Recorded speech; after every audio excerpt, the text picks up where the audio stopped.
Boa noite. Olá. Tudo bom com vocês? Boa noite, Karina. Tudo ótimo. Boa Tudo noite. ótimo, e você? Boa noite, tudo bem? Ansiosa para o nosso próximo retiro. Já está logo aí, né? Ai, tá muito calor aí. Aqui começou a dar uma esquentada, sabia? Aqui tá quente. Aqui está esquentando cada vez mais. Aí tá friozinho?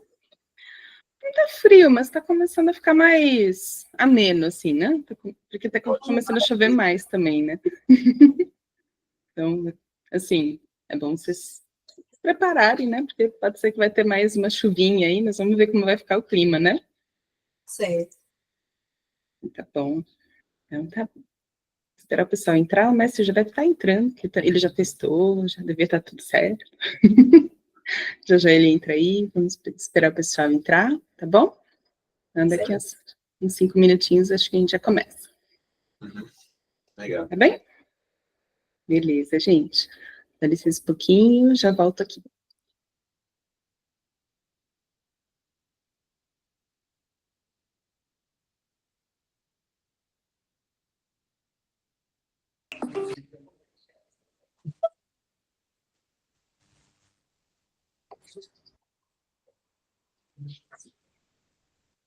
Jai, jai! Boa noite. Hoje estamos aqui reunidos para tentar nos encontrar. Vamos lá. Como que vocês estão? Chegou pouca gente ainda. Vamos esperar um pouquinho. Como que vocês estão? Aqui tudo bem. Tudo ótimo. Se está tudo ótimo, eu desconfio, porque como uma pessoa Tá tudo bem. Ótimo. está tudo ótimo, pelo amor de Deus, me passe esse ótimo para mim, porque eu quero ficar assim também. Eu estou nessa busca já há anos, e ele está falando que alcançou assim, depois de tão rápido assim. Me sinto até ruim no meio da história. O sol tá chegando. Tá chegando. Vamos lá. Vamos aproveitar que tá os primeiros. Ô, Sinara, boa noite. Boa noite, tá me ouvindo? Claro, estou te respondendo. Boa noite. Boa noite. Boa noite. Enquanto o pessoal vai chegando, tá? Para mim continuar com a matéria, te fazer uma pergunta. Dúvidas? Alguém quer passar uma ideia, ter alguma dúvida, que eu já começo falando isso, acho que é bem por aí. Alguém tem um questionamento, quer entender alguma coisa que aconteceu consigo, quer passar alguma coisa, porque a gente aproveita esse tempinho antes, para mim não ficar falando bobagem, resolver uma pergunta, algum questionamento. Não, nesse momento. Estou me sintonizando ainda. Sintonizando. A gente é igual que a gente fala, né? Cair a ficha, né? Mas não tem mais orelhão. O pessoal novo nem entende isso. É. Fiquei sem área de internet. Acho que vocês podiam falar um pouquinho como foi esse período aí, porque vai fazer quase um mês, né? Praticamente, né? Até o próximo retiro. Como é que foi, assim, esse período pós o primeiro, assim, após a primeira experiência? Como é que está sendo para vocês? Reflexão e ação. Oi? Foi de reflexão e ação. Reflexão e ação. Sabe uma coisa importante? Antigamente eu fazia trabalho 2 vezes por semana, a Sinara sabe disso, não era nenhum, era 2, e você não tem tempo para refletir. Eu percebia que as pessoas caminhavam e, na verdade, a mudança não vinha por reflexão, por amor, ela vinha simplesmente por pressão pura. E isso não ajuda, porque, na verdade, fora da pressão você também não vai agir. A gente precisa procurar, sabe, enxergar a importância de refletir sobre os pontos positivos e negativos da vida. Bom, eu tenho esse ponto positivo, como eu posso avançar com isso? Como eu posso transformar isso sobre alguma perspectiva que vai me ajudar, seja sobre algum ponto material, emocional ou espiritual? Aonde isso pode me ajudar, essa minha qualidade? Aonde a reflexão precisa ser direcionada, porque aquilo é um ponto neofrágico na minha vida, é um ponto de dificuldade. Então, tudo tem que ser pensado um pouco. A gente quer fazer uma mudança na vida, né? Mas para fazer mudanças na vida, a gente precisa fazer mudanças de hábito. Nossos hábitos são a rotina que impede uma mudança. Aí você começa a ver qual hábito que você tem que te impede de mudar, o que está te impedindo, na verdade, como pessoa, para realizar algo importante, porque eu estou viciado, né, vamos colocar assim, num comportamento repetitivo que faz com que, na verdade, eu não saia de onde eu estou. Todo mundo quer evoluir, inclusive eu. Vamos lá, nós estamos no mesmo barco. Temos corpo, tivemos que nascer, falamos todos português e vivemos num país complicado. Vamos lá. Então, a primeira coisa que a gente precisa enxergar, eu acho que tem a ver com o que eu posso realmente fazer de diferente na minha vida e que hábitos estão me impedindo. Todo mundo tem hábitos. Eu não vou contar o hábito de uma pessoa aqui, né, mas alguém vai dar risada, que tem mania de ficar comprando coisas pela internet direto, sabe? Aí depois reclama que não tem dinheiro, sabe? Como? Eu gastei isso no cartão de crédito? Imagina! Eu só comprei 3 coisas no Shopee, 4 no Mercado Livre, tantos no... A gente não enxerga a potencialidade que um ato de mudança pode fazer na nossa vida, sabe? E cada um tem o seu.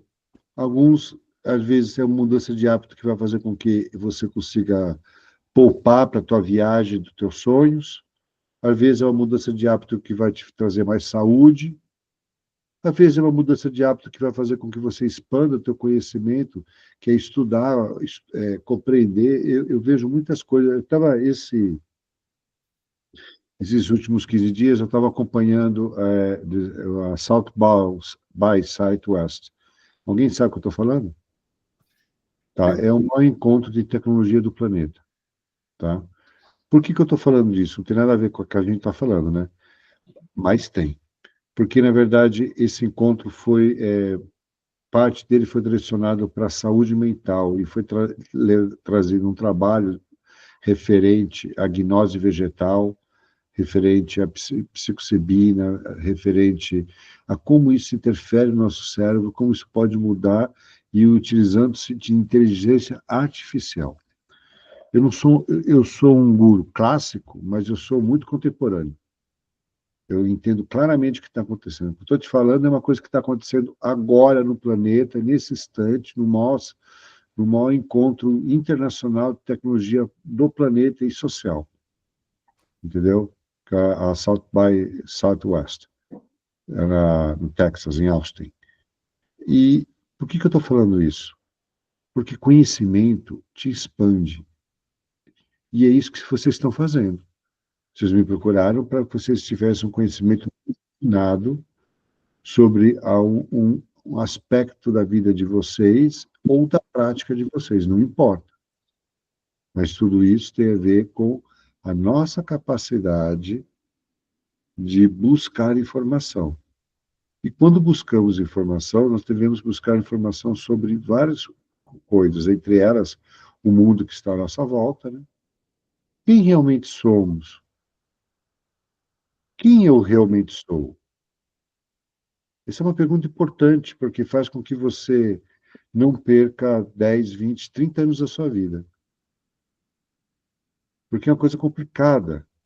A gente passa a vida inteira achando que a gente é sorveteiro, quando chega a uma certa idade, a gente acredita que, na verdade, a gente gostava mesmo é de pão. E a gente podia ter sido um grande padeiro, ter feito uma grande padaria, ter criado coisas inovadoras, porque aquilo eu amava, e o sorvete só copiava. Esse é o ponto. Aonde está a minha maior criatividade? Aonde eu vou encontrá-la? É na reflexão. Aí eu volto como bom Ouroboros na primeira conversa, nas primeiras palavras que eu disse, a reflexão. Precisamos refletir, cada trabalho, o que ele pode nos trazer, sempre sobre 3 aspectos, material, emocional e espiritual.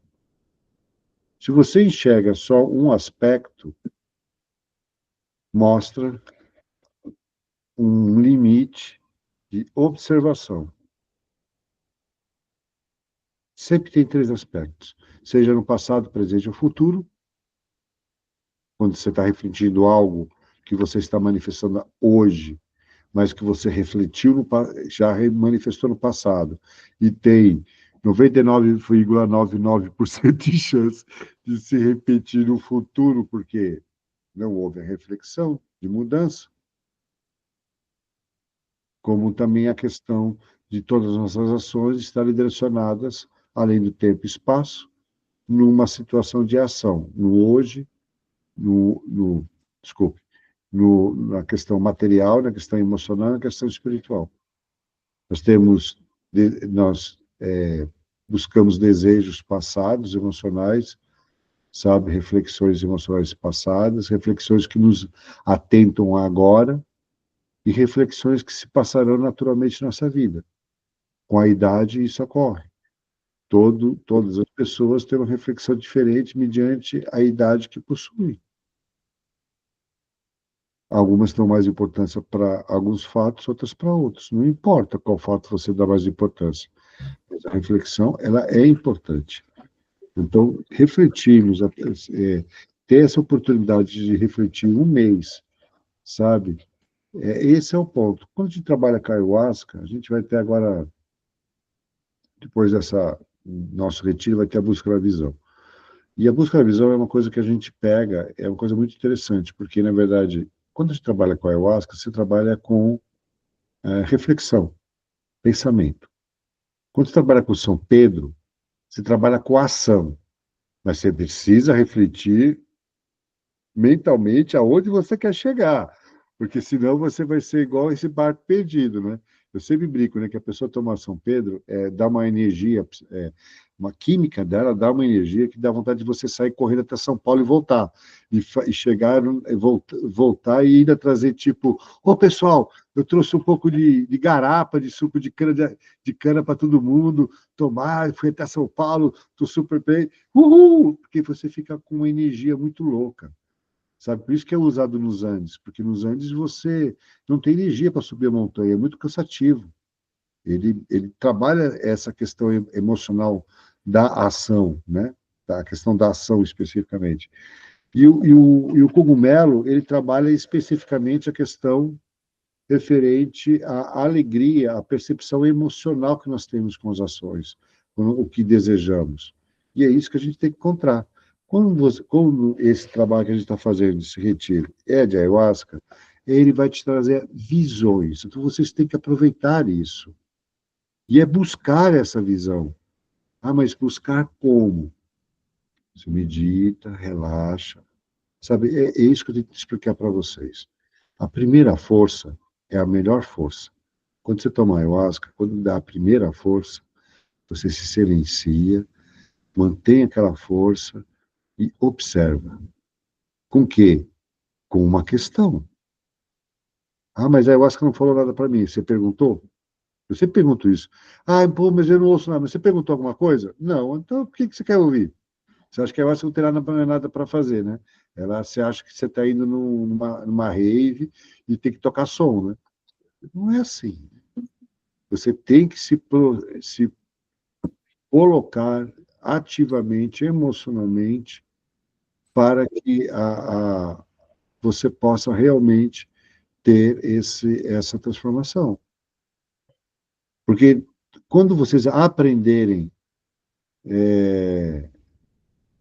sobre isso, vai fazer com que, na verdade, vocês encontrem na mente de vocês de forma diferente. Fala, Sinara, o que você levantou a mão?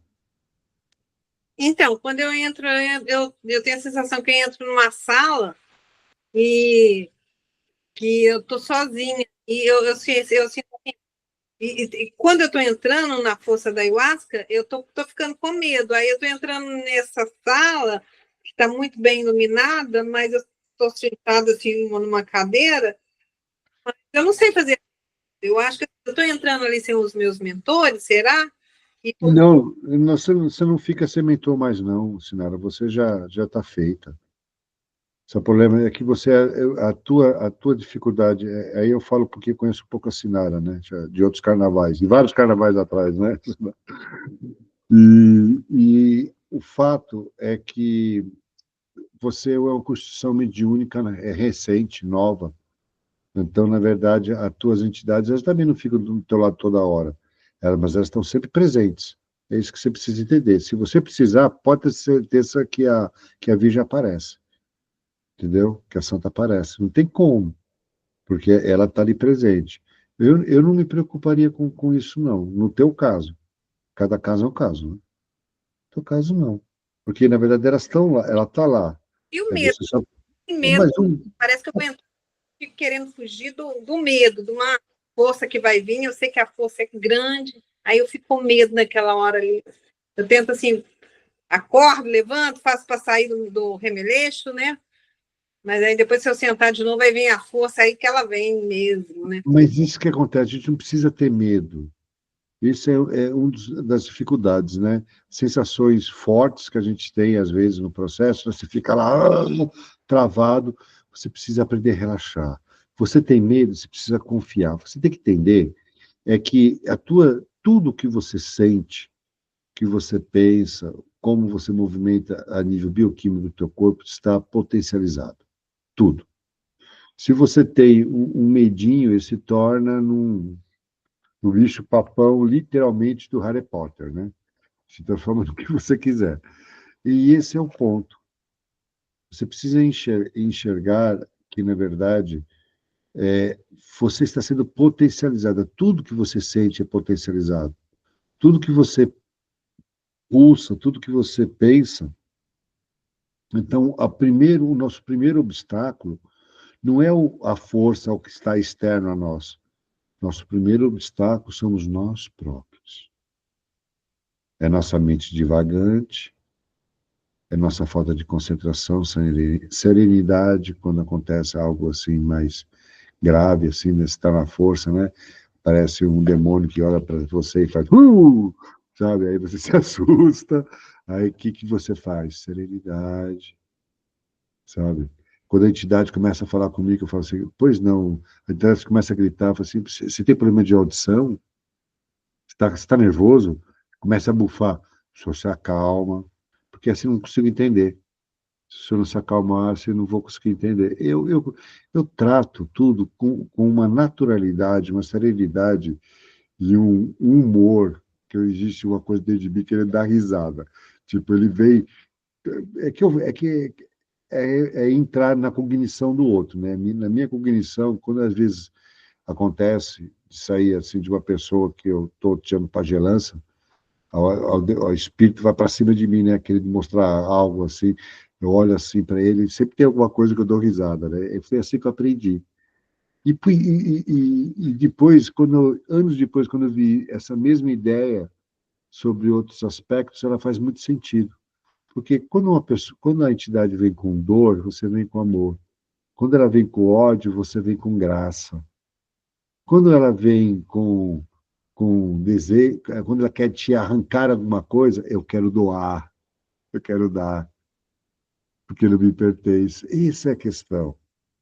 Trabalharmos na energia que vai potencializar a cura. E a cura de quê? Dela e nossa. Vai me ajudar eu ter medo da entidade lá que aparece como um lobisomem? Não. Eu vou falar assim, vem cá, vem cá, vem cá, vem, vem, vem. Ó, vem cá que eu vou te dar uma coisinha. Ah, o cara vem com todo um lobisomem. Eu falei assim, pô, você está nervoso? Eu não vou te dar osso. Eu dou risada. Por quê? Porque é a primeira coisa que a entidade não consegue. Existe uma passagem na ordem que foi quando eu e a Yara, né, tivemos a percepção, mais do que a percepção, a compreensão, visão, de que, por exemplo, Kali, cada arma de Kali, na verdade, não é uma arma, não é um arco, não é uma lança. É uma palavra de amor, é uma palavra de conforto, é uma palavra de amorosidade. Entende? A língua dela, a maior força de Kali é a língua. Por isso que ela coloca a língua para fora, para falar que a língua é o poder dela, porque a palavra dela destrói. É como hoje, a palavra nossa destrói, é juiz. Hoje nós lutamos com as palavras.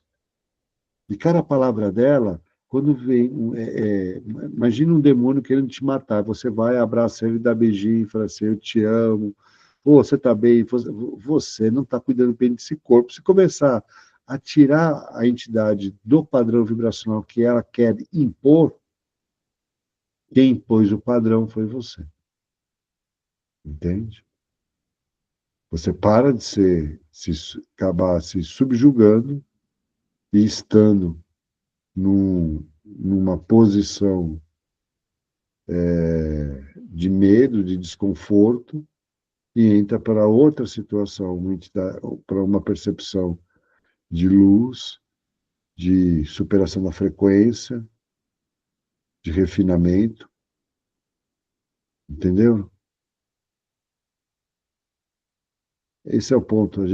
A nossa mente, ela mente muito. Você tem que colocar as rédeas, determinar as suas experiências, observar, entender que também nem tudo é como a gente quer, né?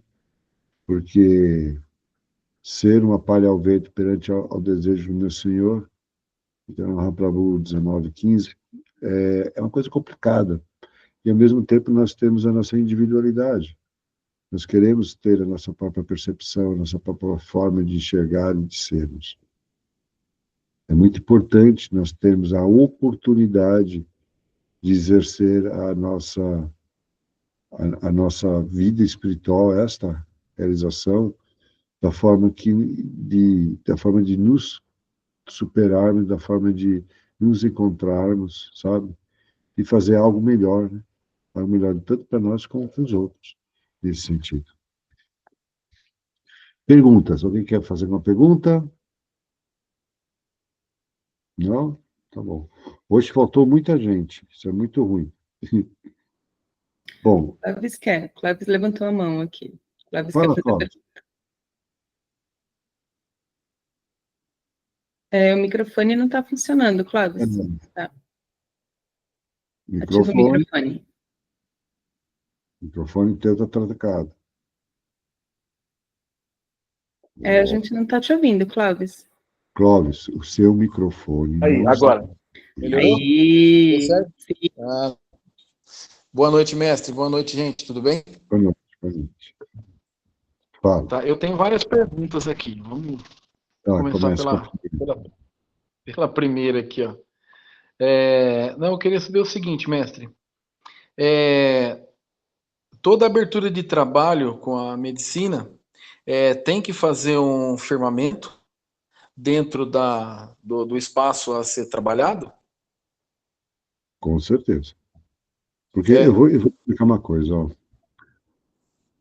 Existem tradições que trabalham com a ayahuasca de forma psicológica, entendeu?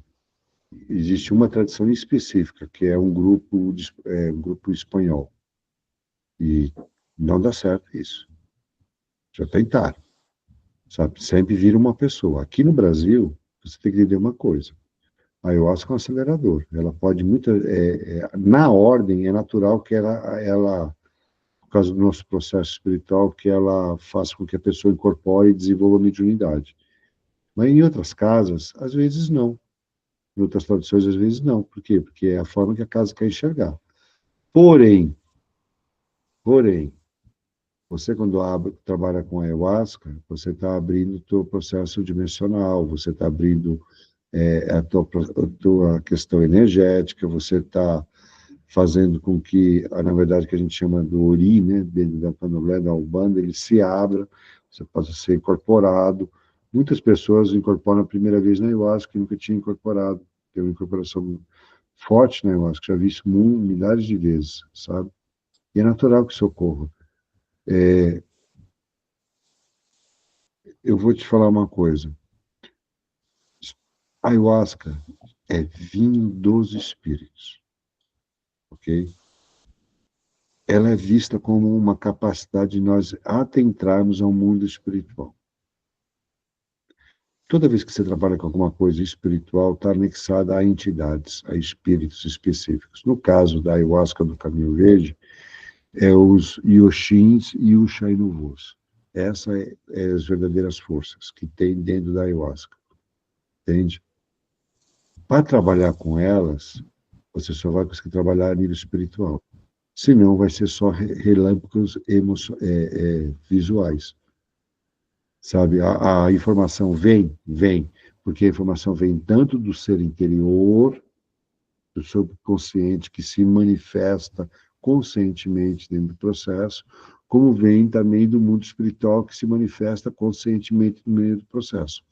Como separar um ou outro? Eu sempre falo que a grande sacada é quando eles se unem e se multiplicam, né?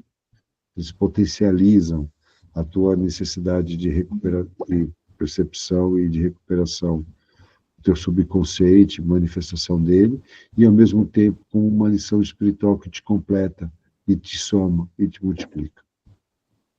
Entendem? Esse é o ponto.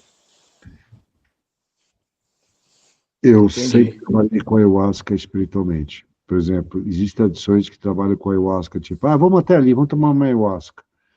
No Acre é muito comum, lá no templo, lá, as pessoas, não, tomar Ayahuasca para trabalhar. Vamos lá rachar lenha, fazer alguma coisa. Vamos tomar uma Ayahuasca. O pessoal do Acre que tem esses costumes, entende? Mas, para mim não funciona, para o meu ser, estou falando sobre mim, porque a minha parte mediúnica me atrapalha.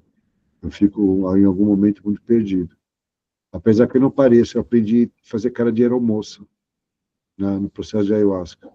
Eu tenho cara de aeromoça há anos. A Sinara sabe, eu fico lá ficava na frente do templo, lá quieto, sereno, não falava nada. Cara de aeromoça. Estou vendo lá o demônio passando, outro olhando para minha cara, brigando.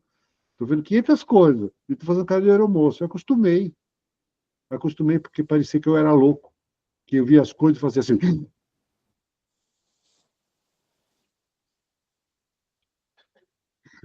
Aí o cara assim, o mestre é louco. O cara Aí eu aprendi a me controlar. Porque no começo também não foi fácil. Sabe? Complicado. Não existe um grande segredo. O grande segredo é você aprender sobre si próprio. O processo de Ayahuasca teve isso. Aprende sobre si próprio, rapidinho você caminha. Porque ela vai refletir e vai potencializar quem é você. É isso que eu estou tentando explicar. Para te mostrar teu potencial ou mostrar o absurdo das tuas próprias ações e atitudes que você não está observando. Ok? Entendi. Tem mais outra perguntinha que posso fazer? Pessoas que fizeram bariátrica ou até mesmo retiraram a vesícula, ela pode tomar a ayahuasca ou não? Pode, mas aí a dosagem é menor. Entendeu? Porque, na verdade, como ela fez bariátrica, ela tem uma absorção muito maior no corpo. É o caso da Karina. Eu sou bariátrica. Tem que tomar uma dosagem menor. Se eu tomar uma dosagem muito alta, ela nem sai lá do colchão, né? Porque a absorção dela é muito mais alta. Tem que entender isso. A pessoa que fez bariátrica não é só diminuir o estômago, não é só isso. Que quer dizer que ela diminuiu a quantidade que ela pode absorver de comida. Não, ela aumenta a capacidade de absorção também. Entendeu? E essa é a questão da ayahuasca. Nós queimamos muita da capacidade de absorção da ayahuasca devido a ficar andando, falando, pulando. Se você tomar uma dose forte, ficar lá deitado, quando você sente a força a se apresentar, você sentar, ou o contrário também.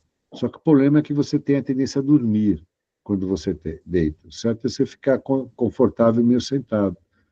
Quando você fica deitado, a maioria dorme. E depois fala assim, como foi o trabalho? Eu tive uma visão e dormi. Você perdeu toda a oportunidade que você tinha de realizar alguma coisa. Eu sempre falo, você tem que tomar uma dose forte inicialmente e se concentrar no trabalho. Qual que é o trabalho? O trabalho é 15 minutos. É isso. Mas o trabalho é 4 horas. Não, o trabalho teu, interno, teu ser, vai durar 15 minutos. Quando ele acontece, você viver o aqui e agora, estar atento, ser a experiência, ser aquele instante. Alcançou aquilo, aí o que você faz? Você para, observa, anota, se for o caso, reflete. É legal anotar, porque a informação, temos um problema. Quando você trabalha com gnose vegetal, a tua capacidade de absorção do conhecimento, de gravar o conhecimento, ela diminui muito, porque ele se torna muito acelerado, gravar. Mas buscar informação é mais rápido. Que louco, né? Achar o arquivo é fácil. Agora, lembrar do arquivo que você usou durante aquele momento, não. Esse é o problema. Todo o teu conhecimento anterior, quando você entra na força, você consegue informação rápida, se você aprender como fazer.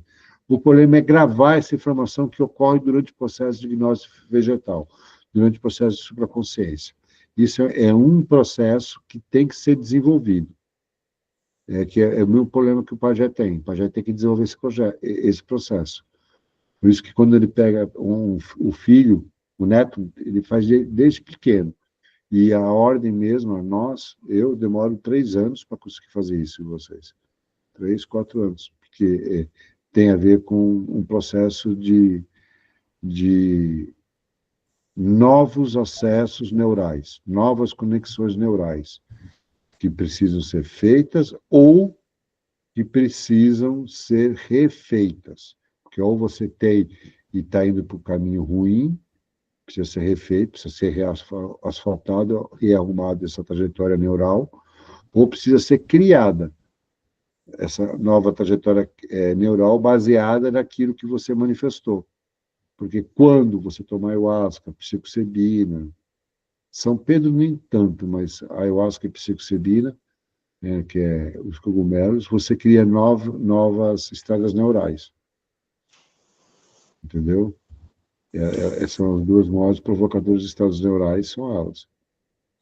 Fazem a diferença. Podem criar uma compreensão refinada de algo devido a uma nova concepção e estrutura neural que nós construímos. Fiz-me entender? Não entendi. Tem mais outra pergunta. Qual a quantidade que uma pessoa ela pode tomar de ayahuasca consagrando na primeira vez? Seja a primeira consagração dela. Em todo o trabalho, qual é a quantidade que ela pode tomar? A pergunta, Clóvis, é ruim. Vamos lá, eu sou um mestre bem chato. A pergunta é muito ruim. Por quê? Isso depende do grau, isso depende da forma que foi feita a ayahuasca, isso depende do peso e porcentagem da pessoa, isso depende do processo biológico da pessoa, depende de muita coisa. Não é porque uma ayahuasca é grau 1 que ela é menos forte que uma ayahuasca que é grau 20. Uma grau 1, ela tem mais alcaloides. A grau que a gente usa nos trabalhos, ela não tem muitos alcaloides, ela tem muito DMT e mal. Por quê? Porque ela é um grau refinado, então tem poucos alcaloides, o que dá uma força diferente, entende? Uma ayahuasca que tem muito alcaloide, ela dá visões esporádicas que a gente chama de solavancos. Ela dá flashes de solavancos, quando tem mais alcaloides. Só que ela não consegue manter a visão de uma forma plena, com uma mais refinada. Isso é um conhecimento que precisa de mais refinamento. Ou isso vai depender da ayahuasca que você está usando. Começa por aí. Entendeu? Precisa saber que grau é, como foi feito também. Por quê? Por exemplo, vamos lá. Um grau o grau, se a gente for usar Santo Daime como referência e Alto Santo, né? O Alto Santo usa o grau do mestre apenas. Só isso. Que é o grau quando ela é simplesmente cozida uma vez, jogada na panela de novo, no material novo. O Santo Daime já faz isso de uma forma diferente, que eles chamam Santo, que é o Daime, né? Que eles pegam a panela, eles passam para uma nova e depois fazem a decocanação, né? Eles diminuem o cozimento. A Sinara já fez ayahuasca, ela sabe o que eu estou falando. E aí e é assim que o pessoal faz. No polimatismo é diferente. No polimatismo, a gente pega o grau do mestre, transforma em Santo Daime, do Santo Daime a gente transforma no grau polimata. Do grau polimata ele vai para outra panela para fazer a apuração. Dentro do Santo Daime, o processo todo leva 2 panelas, entendeu? O nosso leva 4. Então, quando você fala um grau 10 do Santo Daime, entendeu? Aqui, para nós, seria um grau mais ou menos 3 ou 4 nosso. Entendeu? Quando a gente Entendi. fala um grau 20 nosso, quer dizer que é possivelmente um grau 40 do Santo Daime. Entendeu? Aham. É diferente o processo do feitio. Ainda temos outras questões. A folha dentro do Santo Daime, da tradição do Santo Daime, ela é colhida uma vez por semana, entregue. A nossa é diário. A gente colhe à noite, faz de manhã. Colhe, faz de manhã. Entendeu? E às vezes chega umas que tá com volume de colheita que fica no máximo 2 dias paradas, não mais que isso. Entendeu? O jagube, normalmente, o Santo Daime leva 30 dias para cozimento. O meu leva 5 dias, no máximo, normalmente 3. Se eu conseguir fazer no dia seguinte, melhor ainda, porque alguns chegam a ser no dia seguinte. É no máximo 3 dias, 5 dias, porque senão não rola. Porque é a forma de se fazer.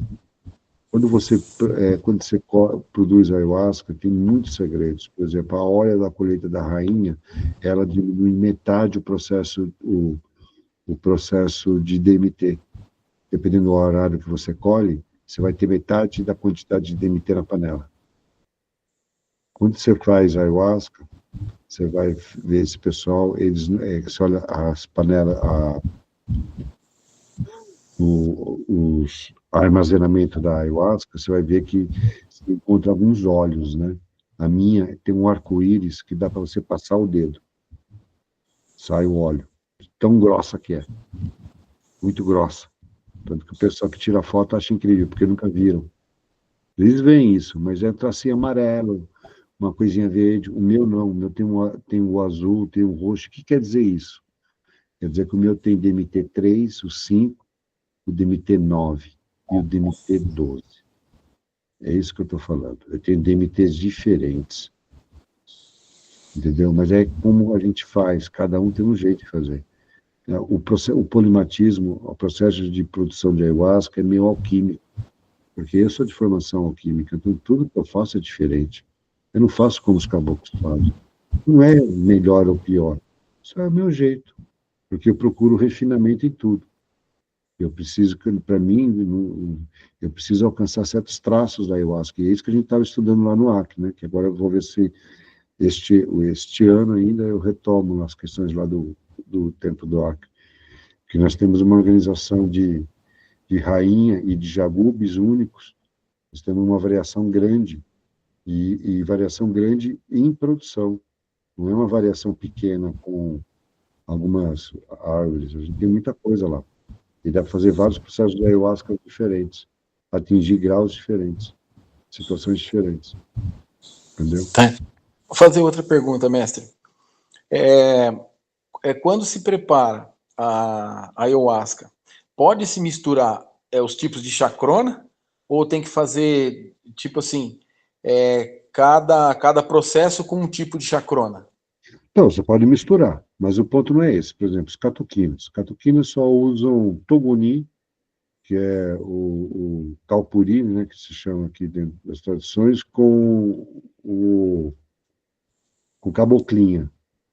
A folha que eles usam é caboclinha. Aí, se você vai usar os runicuins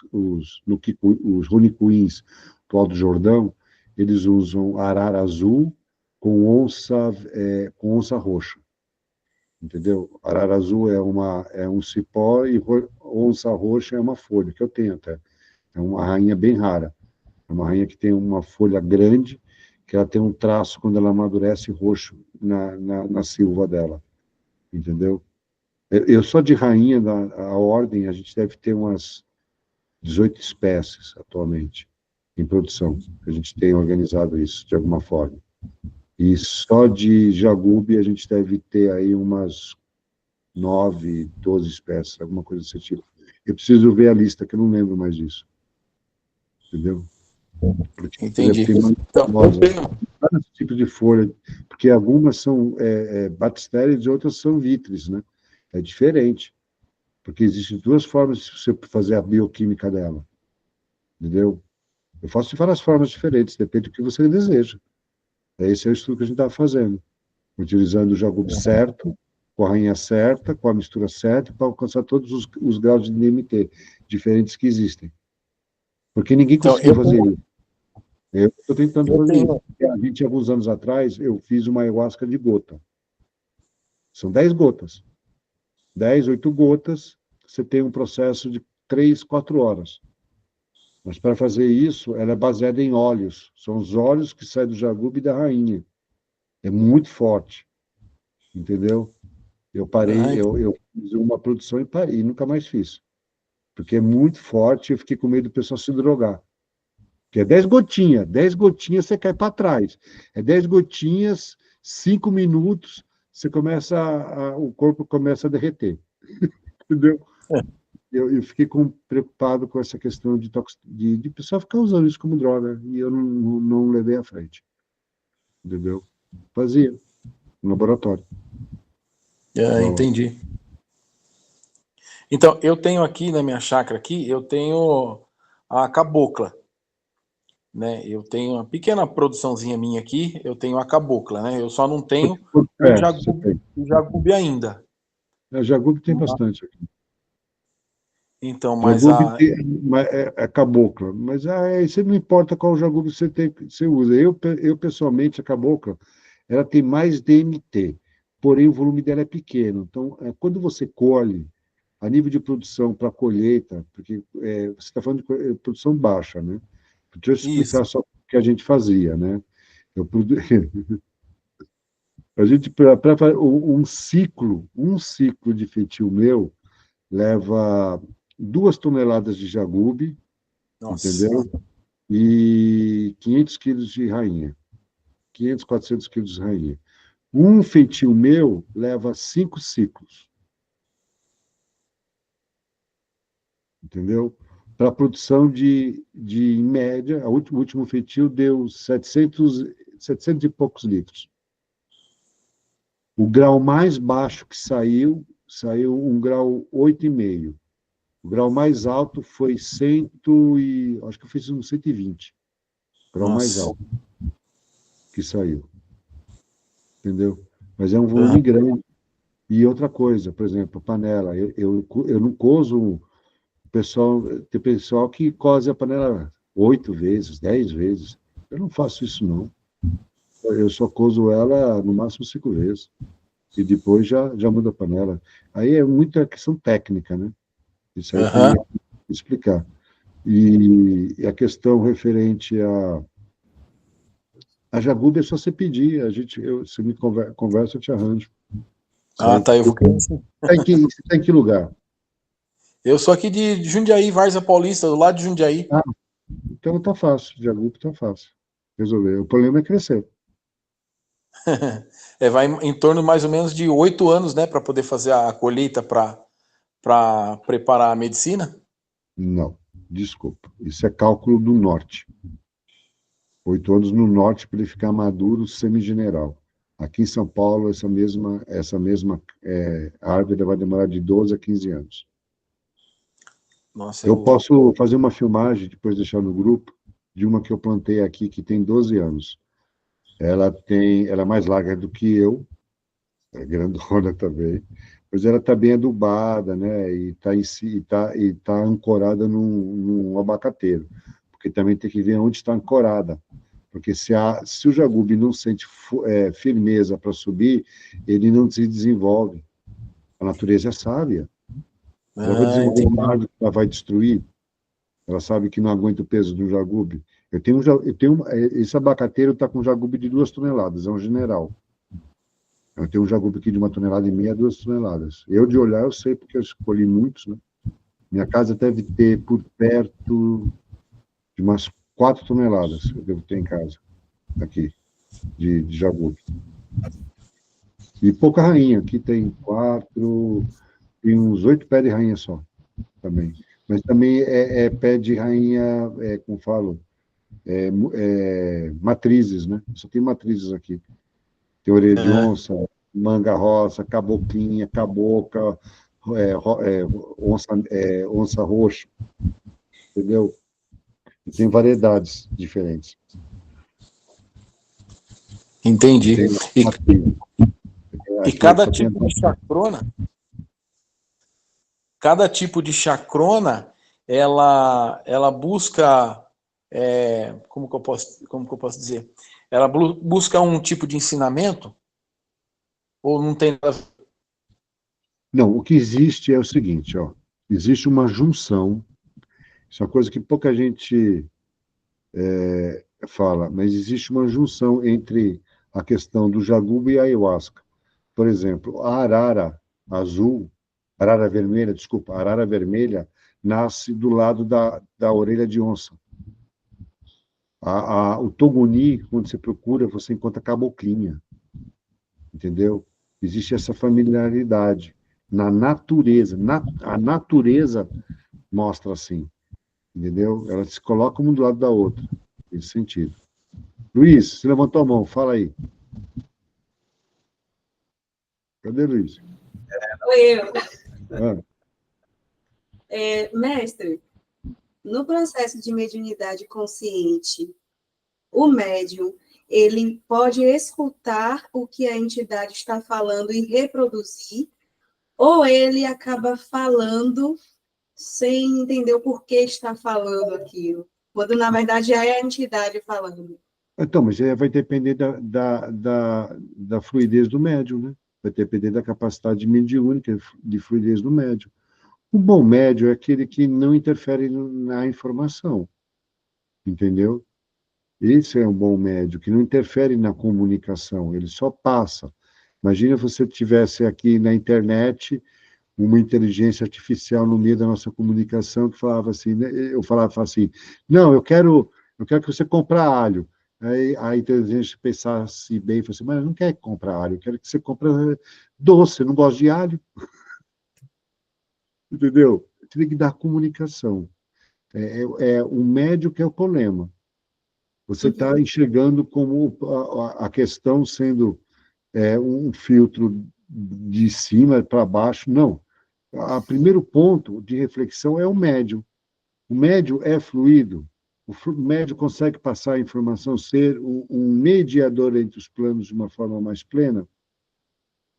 O médium ele consegue passar a informação sem manipulá-la, sem destruí-la, sem condicioná-la à sua limitada compreensão e consciência, ou crença, ou fé.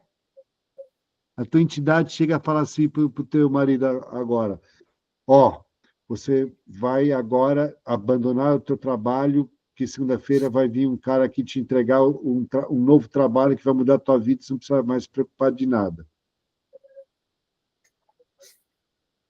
Aí vai questão de fé, né? Eu conheço, ó, tem uma história bonita, se não fosse trágica. Quando em 2012, quando deu 2012, o Kaspareto tinha um médio, a gente tinha um programa de televisão, tal. Aí ele me telefona, me fala assim, Nuno, ó, eu tô com uma menina aqui que a gente vai fazer, quero fazer uma entrevista, tinha um programa de televisão, conversa com ela primeiro, tá? Eu fui conversar com a menina foi lá, eu tinha um centro esotérico na época, chamava Tupão aí, e ele chegou lá, aí ela pegou e falou assim, mas tá aí, qual que é a tua ideia para você conversar? Não, porque eu sou uma médium muito refinada. Ah, ótimo. E qual que é o que você está enxergando mediunicamente? Não, porque, na verdade, em 2012 agora o mundo vai acabar, Peruíbe vai subir em cima de uma nave espacial, só vai se salvar quem estiver nessa área, e todos nós temos que abandonar tudo, tem que vender carro, tem que vender a casa, e temos que morar em cima dessa nave espacial que está debaixo de Peruíbe. Aí, o que eu falei? Ah, sim, claro, é verdade. Você nunca contraria louco, ele pode te morder. Faz isso não contraria o louco. Deixa falar, dá trela, entendeu? Esse é o ponto. Entendi. Ou, ali são vários pontos ali. Primeiro, o médium é confiável? Não me parece confiável, porque ele não tem discernimento. Pode ser uma pessoa de profunda fé, é a parte bonita. Mas a profunda fé não é numa entidade de luz, é num palhaço que está tirando sarro da cara dela, às vezes. Talvez ela seja uma pessoa de boa fé que está seguindo um palhaço, mediúnico, mediunicamente. Entende? Por isso que a gente não deve julgar. A gente deve enxergar o processo. A questão é o processo. Ver aonde ele pode ser defeituoso e questionar. Não é julgar ele é ruim, ela é ruim, não. O questionamento, discernimento, reflexão é importante. A gente não pode ficar alienado do mundo. Assim, a própria ordem anterior tinha pessoas nesse sentido. Muita gente alienada da realidade. Isso me incomodava, mas se você falar para o louco que ele está louco, ele te morde. E eu tentei falar e me morderam, agora aprendi mesmo. Deixa o louco. Se ele acha que cagar na mão é legal e tomar banho de merda é bacana, desde que não seja eu, tá tudo bem. Eu vou tentar só falar que não é. E depois que ele fizer isso, eu dou um banho nele. Só isso. Fazer o quê? Misericórdia, né? Ele que dá banho. Ele é maluco, mas coitado, né? Precisa ajuda. Precisa ajudar, dar um banhinho, resolver a vida. Fala, Karina. Eu só queria falar rapidinho que a gente vai ter a busca da visão e depois o mestre está gravando agora um curso de mediunidade. Então foi bem legal a sua pergunta. Já até anotei algumas coisas aqui, porque sempre é importante ter um pouco de captar um pouquinho, né? Do que vocês perguntam, as dúvidas, etc. E a gente vai ter 2 retiros do curso de mediunidade. Vai ser bem legal. Vai ser maio e junho. Em falar nisso, eu queria comentar uma coisa. Por exemplo, esse curso ele precisa se alongar. Eu vou precisar ter mais aulas, porque, na verdade, não consigo passar tudo, para quem está interessado. Porque eu sei que nem todo mundo faz essas aulas. Agora, o outro processo é um processo mediúnico, sabe? A outra turma vai ser diferente, vai ter que ter aula toda semana. Num dia, vai ter que conversar, vai ter que caminhar, porque, na verdade, tem que desenvolver o teu processo mediúnico na tua casa, que é o que você está fazendo também, tentando fazer, sem ser influenciado, mas tem que aprender a fazer da forma certa, porque o processo mediúnico não é uma brincadeira, não. Você tem coisas que você tem que dar um passo atrás, porque isso pode te causar problema. A gente Sinara é minha testemunha de décadas de confusão mediúnicas, entende? Tem que ir com calma. Mediunidade, dentro do polimatismo, não é como na Umbanda, Candomblé e outras tradições que te coloca o ori, que te fecha. A gente não é assim. A gente tenta ser um ser em fluidez para com o universo, para com o processo mediúnico. Cada um desenvolve de uma forma diferente. Às vezes, tua mediunidade vai ser para você poder ter aurividência, alguns clarividência, outros, às vezes, simplesmente para jogar tarô, sabe? Depende. Tem que enxergar o processo mediúnico de porta, e depois vai se desenvolvendo. Porque tem pessoas que querem incorporar inicialmente, mas, na verdade, o processo mediúnico dela inicialmente é escrever mediunicamente, entendeu? Grafologia. Natural. Você começa por onde você é mais apto. E é isso que a gente vai fazer, né, nesses dias agora, esse retiro de mediunidade. Que é desenvolver, compreender a mediunidade de cada um e tentar classificá-la. Porque o grande processo é esse, é para classificar. E esse trabalho de mediunidade não é focado em ayahuasca. É diferente. A gente vai ter só um ritual com ayahuasca ou outras coisas que eu estou pensando, e bem de leve, porque a mediunidade não é para se desenvolver na ayahuasca. A ayahuasca é para se potencializar. A gente vai ter, mas não vai ser o foco. O foco é você incorporar, o foco é você conseguir se conectar, você conseguir entender quem são as entidades que sempre aparecem ao teu lado, você conseguir compreender e englobar a questão mediúnica. Seja Yoshin, o Shai Nuvo, seja um Deva, seja um membro do povo de Aruanda, não importa. Fala. Médium de passagem e médium de incorporação é a mesma coisa? Não. Médium de passagem é um médium que dá passagem para uma entidade para que ela seja resgatada, para que ela vá para um processo dimensional diferente. Entende? Médium corporativo é você ceder o teu cerne para que outra entidade o ocupe temporariamente. Então, o médium de passagem, ele atua fora do físico? É paralelo. Vou te explicar. É como se eu estivesse fazendo pagelança em você. Eu faço a pagelança. Aí eu estou retirando um Shakaoshin, um espírito. Esse espírito precisa ser encaminhado. Quem faz esse processo de encaminhamento é método de passagem. Porque ele absorve a entidade, é isso que acontece. Ele absorve a entidade, só que ele consegue dar a passagem para ela numa direção específica, entendeu? É como se ele fosse um aspirador de pó e no final saísse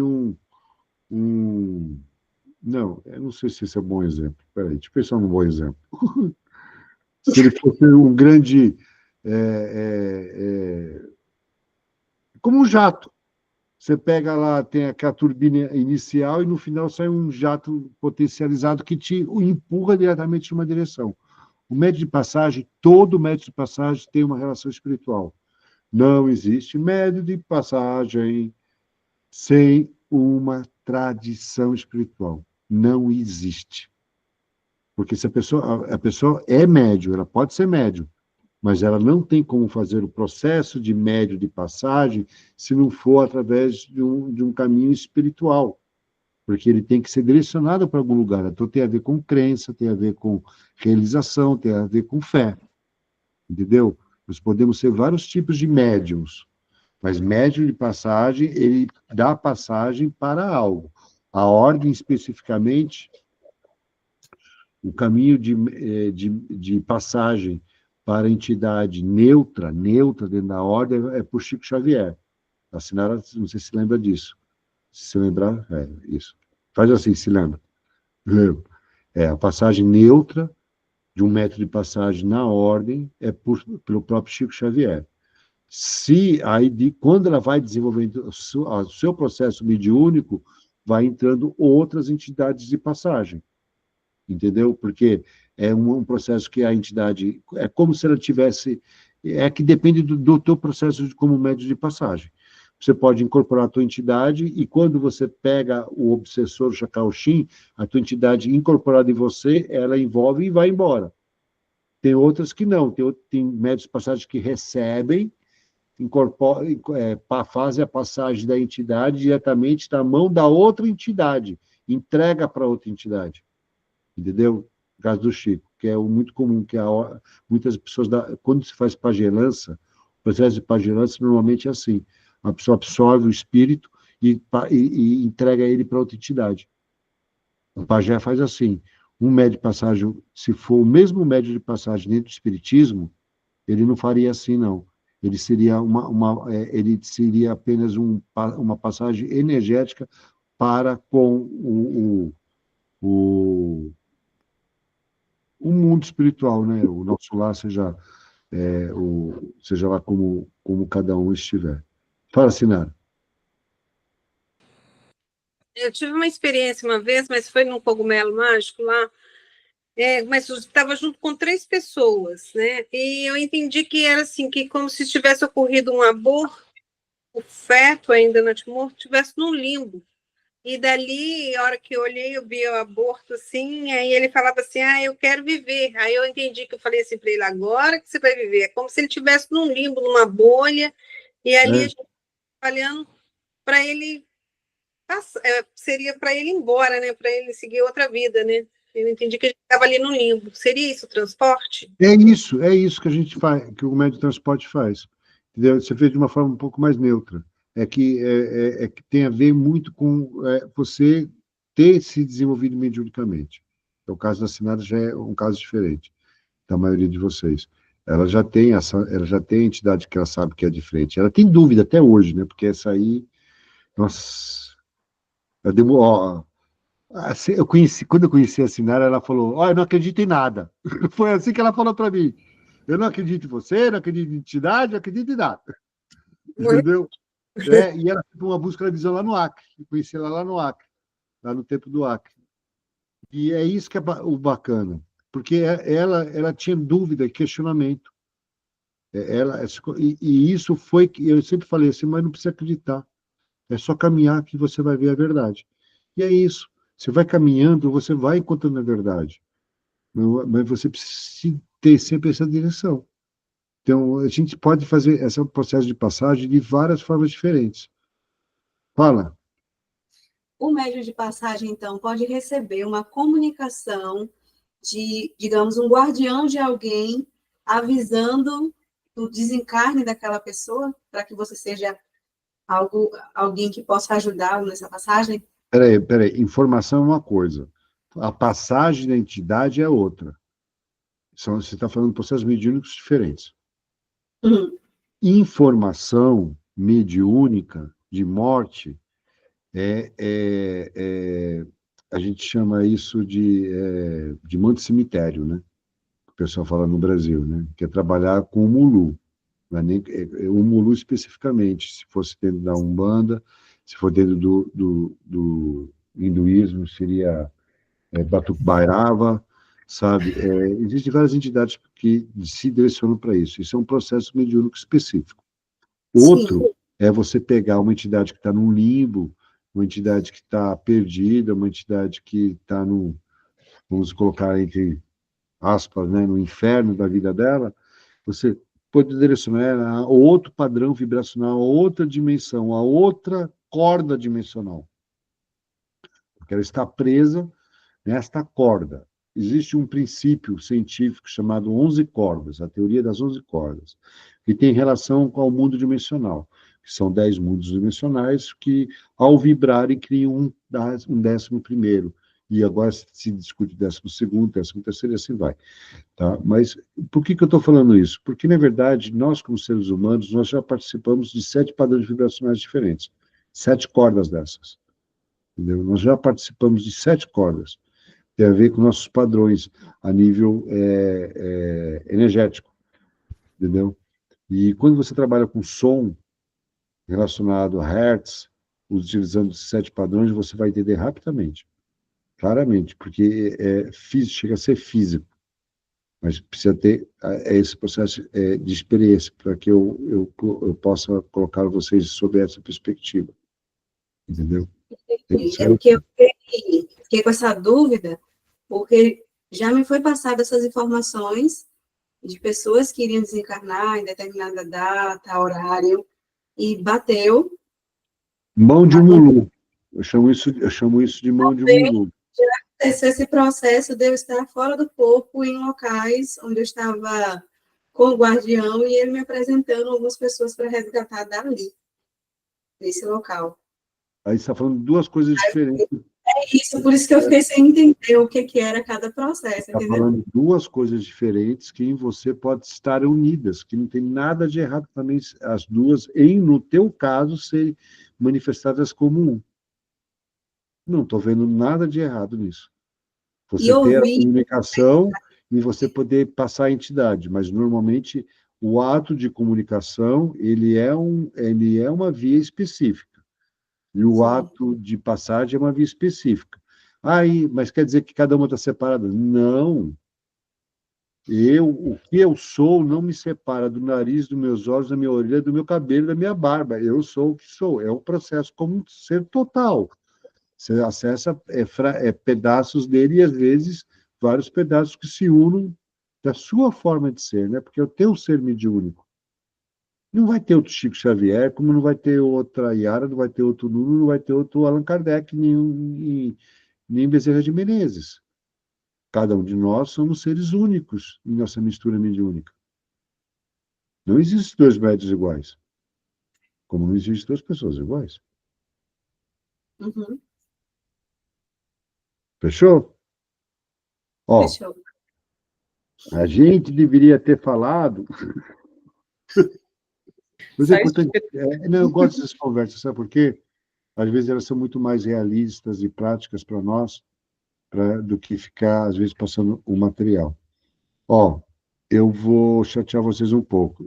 A gente tem o trabalho esse final de semana, só que a semana que vem a gente vai continuar as aulas. Eu vou falar com a Karina, a gente vai ter, eu vou combinar até terminar todas essas aulas, porque a gente vai se encontrar, eu vou ter que falar várias coisas aqui, só que não vai, só pela lista, eu sei que a gente não vai ter tempo, entende? Então, eu já queria informá-los que vamos ter mais aulas virtuais. E se vocês vierem com dúvidas, sabe, elas vão continuar até eu resolver tudo, sabe, porque eu não tenho pressa. Mas também vocês não podem desviar para a aula de mediunidade, porque essa é outra aula. Entendeu? Temos que focar, porque senão a gente não. Toda vez que eu deixo as pessoas falarem, eu sei como que ficou, você vai tirando tua dúvida. E o problema é que eu tenho resposta. E aí que fica, porque a gente não sai disso. E aí fica bom, que também nos ajuda.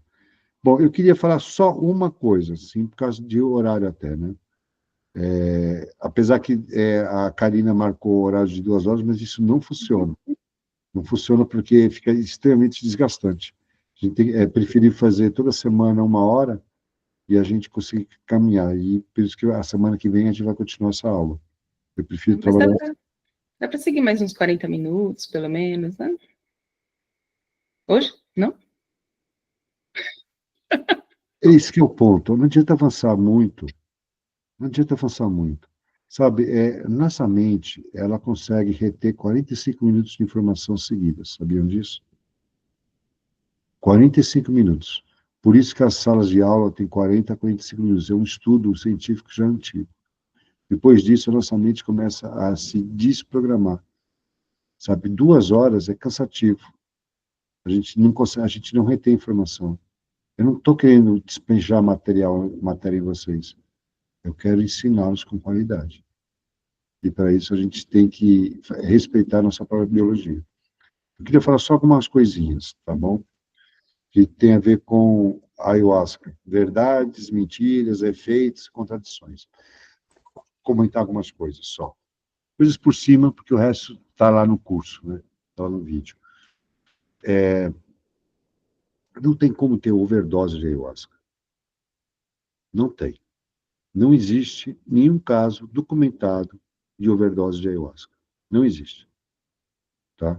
Como também não existe nenhum caso documentado de overdose de cannabis. Não existe. A cannabis, simplesmente, quando você fuma muito, você desmaia. E a ayahuasca, você vomita. Entende? Cada ervas de poder, existe apenas uma relação de 5 ou 6 ervas de poder que elas realmente, em grande quantidade, pode causar problema, entendeu? Então, são muito poucas. Então, estamos falando de uma lista de mais de 100. São muito poucas que são perigosas, tipo a datura, que é muito perigosa, tem que saber usar, que ela dá contraindicações sérias. Até hoje, na verdade, se você tem problema de rim, se você comer uma carambola, você pode morrer. Carambola é uma das frutas mais perigosas do planeta. Entende? Tem que saber como dosar as coisas. Rapé, quando você trabalha com ayahuasca, você tem que entender uma coisa. Quando você sobra o rapé antes de um ritual, você tira um pouco que os índios, que os chais chamam da energia da paneia, né? Do missu, né? A energia negativa que está em volta de você, você dá uma arrepiada, você joga um pouco dessa energia fora, entendeu? Ela ajuda a pessoa a ficar mais centrada antes do ritual. Quando você faz no ritual, dependendo do rapé, ele pode tanto te aterrar inicialmente, te aterrar, como ele pode te ampliar. Vai depender da composição bioquímica do rapé, sinceramente, e também da tua postura, porque tem pessoas que elas travam como tomam rapé. Se você travar, em vez que você se soltar, entendeu? A pessoa, na verdade, ela acaba aterrando, não tem como, entendeu? E sananga tem ibogaína, tá? A maioria de vocês talvez não saiba o que é. Ibogaína é uma das ervas de poder mais poderosas do planeta. É a erva poder dos pigmeus. O apelido dela é erva do sorriso, porque a pessoa que toma fica sorrindo, igual idiota, dando risada. Ele fica com o rosto petrificado, sorrindo. Chama erva de sorriso, na tradução, pelos pigmeus. Ela tem, quando a gente usa o colírio, na verdade, ele tem por 1 milésimo, na verdade, 1 milésimo não, já fizeram cálculos que é os mais fortes de 3, até 3 segundos, num processo minatório muito rápido. Só que você tem que estar muito concentrado. Esse é o ponto. Concentração.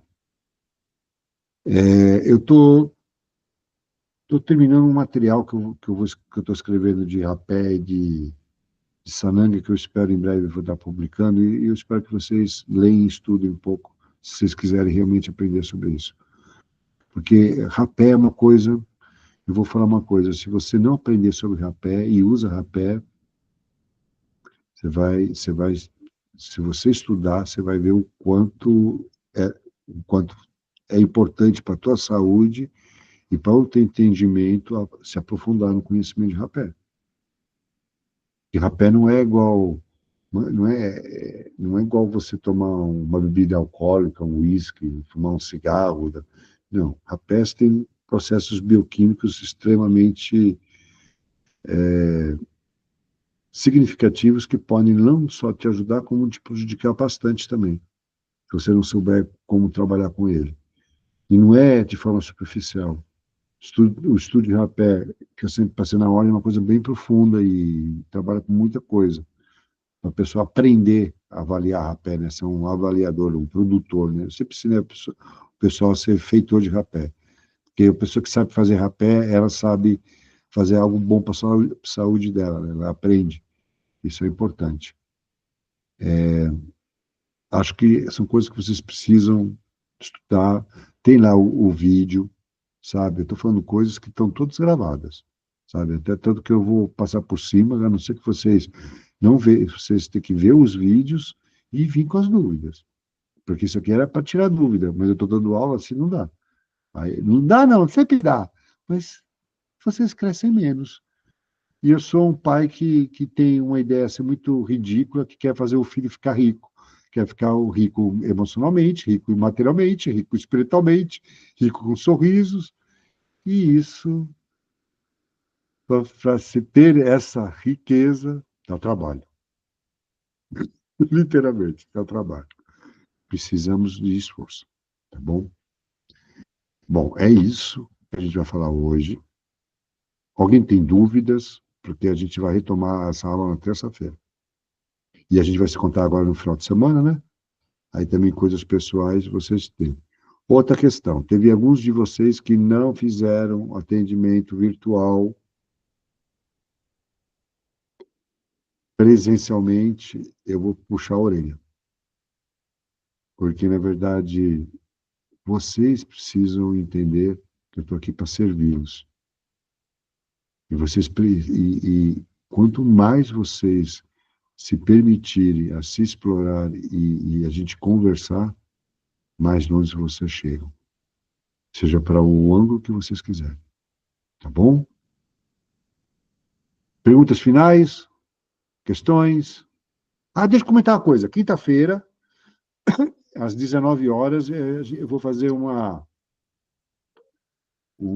live no YouTube sobre gnose vegetal, às 19 horas. É uma live aberta, que eu vou falar sobre o processo de gnose vegetal, a questão de projeção da consciência sobre ervas de poder diferentes, sabe? Como se movimenta o processo dimensional em cada erva. É um assunto interessante para quem quiser aprender. Na quinta-feira, às 19 horas. Tá bom? No YouTube, tá hora. Que mais? Mais alguma coisa? Karina, fala alguma coisa. Acho que é isso, só lembrarem do preparo, mas eu vou mandar as mensagens para todo mundo, né, para ninguém esquecer do preparo antes do ritual, tá bom? E vai ter bastante gente. Vai vir mais umas pessoinhas aí nesse segundo ritual, daí se vocês tiverem mais alguém que queira ir com vocês, né, acho que o Cláudio tinha falado de, né, talvez a esposa quisesse ir, acho que tinha mais uma pessoa também que falou isso, então, daí falem comigo essa semana, tá bom? Pra gente resolver tudo isso, porque senão não vai ter comida para todo mundo, né, gente? Tem que ter comida para todo mundo. Se não vai ter comida, eu não vou não, fica com fome. Sou o primeiro a cair fora. Eu vou comprar. Não é que eu ligo para comida, é que eu já como pouco, e se não vai ter nada, ferrou.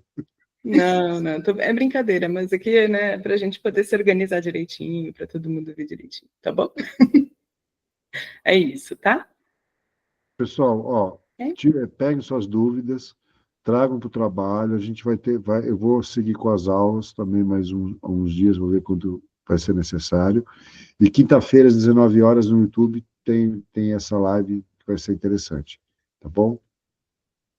E demais, agradeço a todos, minhas mais humildes reverências, minha senhora Shiva, minha senhora Durga, e caminhando assim. Tá bom? Muito obrigado. Fica bem todo mundo, vai? E, relaxe, descansa e cheguem sem estresse, por favor. Deixe o estresse na casa de vocês. Quando você chegar de volta, você pega ele, tá bom? Joy. Fiquem bem. Tchau.